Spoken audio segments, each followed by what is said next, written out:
السلام علیکم۔ صراط مستقیم چینل میں آپ سب کو میں خوش آمدید کہتا ہوں۔ محکمہ پاسپورٹ کی جانب سے اقامے اور فائنل ایگزٹ کے بارے میں یعنی کہ خروج نہائی کے بارے میں ایک اہم معلومات آئی ہیں، خبر آئی ہے جس کو میں آپ سے فوری شیئر کر رہا ہوں۔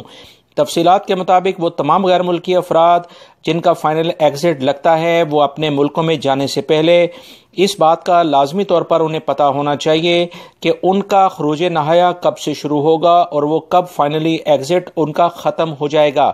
اس بارے میں محکمہ پاسپورٹ نے کچھ تفصیلات شیئر کی ہیں۔ اگر آپ میرے چینل پر نئے ویور ہیں تو پلیز جلدی سے یہ چینل سبسکرائب کریں تاکہ میری تمام ویڈیوز فوری طور پر آپ کو ملتی رہیں۔ تفصیلات کچھ یہ ہیں کہ وہ تمام غیر ملکی افراد جن کا فائنل ایگزٹ ویزا لگ جاتا ہے 60 دن کے اندر انہیں لازمی سفر کرنا ہوتا ہے۔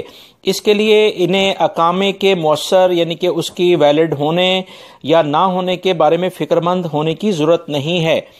یعنی اگر آپ کا اقامہ جو ہے وہ 20 سے 25 دن کا ہے اور آپ کا فائنل ایگزٹ آپ کا کفیل یا کمپنی لگا دیتا ہے تو فائنل ایگزٹ لگنے کی ڈیٹ سے لے کر جب تک آپ فائنل ایگزٹ نہیں جاتے وہ 60 دن آپ کنسیڈر کریں۔ اس 60 دنوں میں آپ سعودی عرب میں رہ سکتے ہیں۔ اس سلسلے میں وہ تمام غیر ملکی افراد جن کا فائنل ایگزٹ لگے اب ان کے لیے آسانی یہ ہوگی کہ وہ اپنی دوسری جاب کو سرچ بھی کر سکتے ہیں، جس سے غیر ملکی افراد کو بہت زیادہ فائدہ ہوگا، کیونکہ اکثر کمپنیاں یا کفیل جب آپ کا فائنل ایگزٹ لگاتے ہیں تو اس کے بعد فوری طور پر غیر ملکی افراد کو سعودی عرب سے جانا ہوتا ہے۔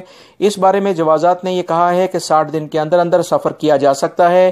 اس کے لیے اقامے کی میعاد ختم بھی ہو گئی ہو تو مگر اگر فائنل ایگزٹ کا پیپر آپ کے پاس ہے تو ان 60 دنوں میں آپ سعودی عرب میں مزید قیام کر سکتے ہیں۔ یہ کچھ اہم معلومات تھیں جو فوری طور پر آپ سے شیئر کی گئی ہیں۔ میری اس ویڈیو کو لائک کر کے اپنے دوسرے دوستوں سے لازمی شیئر کر دیجیے گا۔ السلام علیکم۔